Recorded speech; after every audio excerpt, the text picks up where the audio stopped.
ئەمڕۆ پێشانگەیەکی هوەری لەلایەن چەپێک لە هونەرمەندانی شێوەکارانەوە لە شاری سلێمانی کرایەوە کە نزیکەی 150 شێوەکار لەو پێشانگایەدا بەشدار بوون. قسە و باز لەسەر ئەم پێشانگایەکەین بە ئامادەبوونی زۆر بەڕێز مامۆستا نیاز عوسمان شێوەکار. بەخێر هاتی مامۆستا.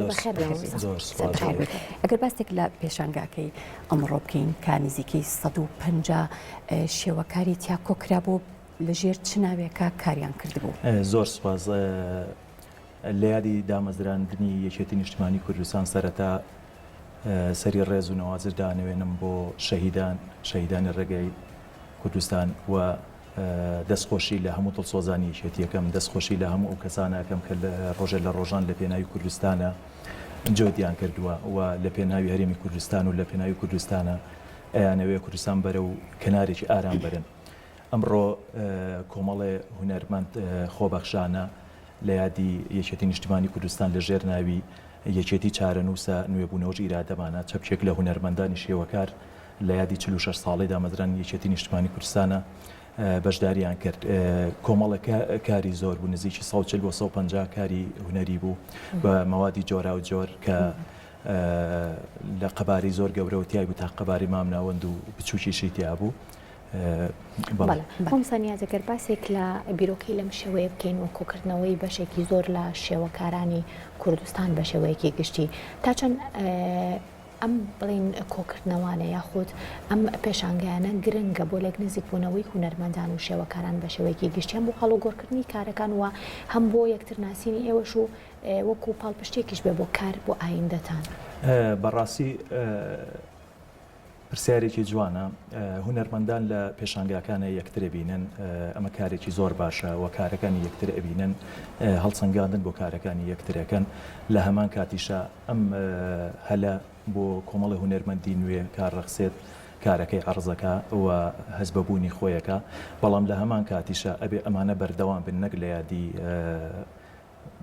ڕێکخراوێکە حیزبێکە بەردەوام پێویستە هەبێت بۆ ئەوەی ئێمە شارێکمانەیە پێڵەن شاری ڕۆشنبیری کە ئەم شارە بەوە ناسراوەکە لە کۆنەوە تا ئێستا کۆمەڵە ڕۆشنبیرتیایە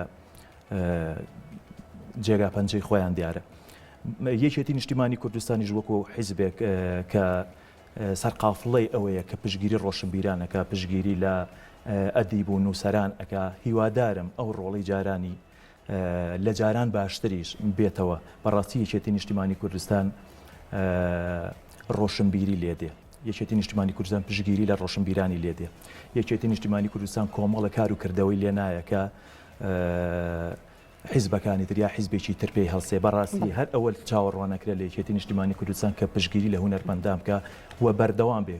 ئێمە بەش بە حاڵی خۆمان کە کۆمەڵی هونەرمەند هاتوو بەبێ مەقابل ئەمڕۆ لە یادی یەکێتی نیشتیمانی کوردستان بەشداری لەو پێشانگایەکە ئەمە نیشانەی ئەوەیە کە ئەمڕۆ یەکێتی نیشتیمانی کوردستان خەڵکێکی دڵسۆزی هەیە کە بێ بەرامبەر ئەوێ خزمەتکە و ئەوێ شارەکەی جوانتر بکە. بۆیە پێویستە پشگیری لە هونەرمەندا بکرێ بە هەموو جۆرێ. بڵێ شێوەکارەکان پێیان ڕاگەیەنرا بوو کە کارەکانە نەبێت گزارش لە با بڵێن شتێکی تایبەت بکە یاخود چیرۆکێکی تایبەت یان هەر کەسە و بەپێی ستایلی خۆی یاخود کارەکانی پێشووتری ئەتوانێت کە لەنا ئەو پێشانگایە نمایش بکات؟ نەخێر، هیچ پێودانگێک دانەنرا بوو، بەڵام خۆی لە خۆیدا مادامی یەکێتی نیشتیمانی کوردستان ڕێکخراوێکی شارستانیە، ڕێکخراوێکە ئیش دەکات لە پێناو مرۆڤایەتیدا و ڕێکخراوێکە ئەوێ کوردستان بەرەو کەناری ئارام بەرێ و ڕێکخراوێکە کە ئەوێ خزمەت بە خەڵکات. هەڵبەتە هونەرمەندانیش لە هەمان منبەرەوە لە هەمان کارەکانیان زۆر مرۆڤانێ، زۆر مرۆڤ دۆستانێ، یعنی زۆر جار یەکگرنەوە پەیامەکانیان یەکگرێتەوە. ڕاستە. مامۆستا نیاز باسێک لە بابەتێک بکەین و پێشانگایەکی لەم شێوەیە بێگومانە بێت بە ڕێکارە تەندروستیەکان بێت لە برویە کەزانینکە کۆرۆنا هەیە بۆ نمەوە کەسانی کە سەردانی پێشانگاکەکەن لەوانەیە لە ئێستاە تەنها مامۆستاکان خۆیان یاخود بڵین شێوەکارەکان ببوورە خۆیان نزیکەی 150 کەس بن لە نێو هۆڵەکە و دواتر قەرەباڵغێکی زۆر دروستەکە. چۆن ئەم بابەتتان ڕێخستووە؟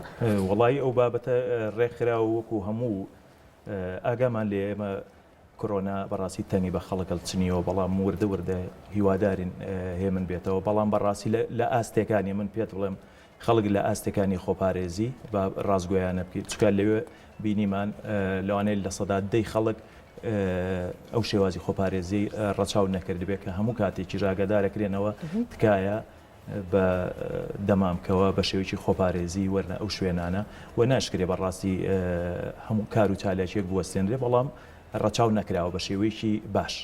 زۆر باشە لە ساڵانی ڕابردووشە ئەم کۆمەڵە شێوەکارە هەر ساڵی جارێک ئاوا لە بۆنێکی ئاوایە هەر پێشانگاتان کردوتەوە یان بەبێ بۆنەش پێشانگای شێوەکاریتان هەبووە؟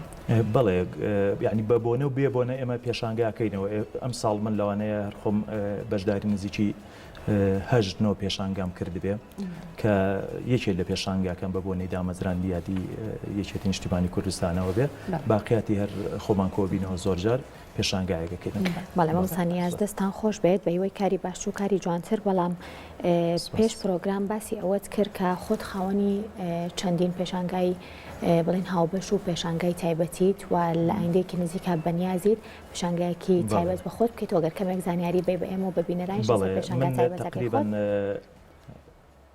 لە ماوەی ڕابردووە بەشداری زیاتر لە 40 پێشانگام کردووە کە ساڵانە لە پێشانگای هاوبەشیەوانە خاوەنی دوو پێشانگای تایبەتی خۆمم لە ساڵی 2011 و لە ساڵی 2010 ئێستاش کۆمەڵەکاری زەیتیم هەیە بە حەجمی گەورە و وەسەط ئیشاڵڵا لە ئایندەیەکی نزیکە لە چەند مانگی داهاتووە ئەگەر بڕەخسێت ئیشاڵڵا بە تەمام پێشانگای نوێ بکەمەوە. دەستەکان خۆش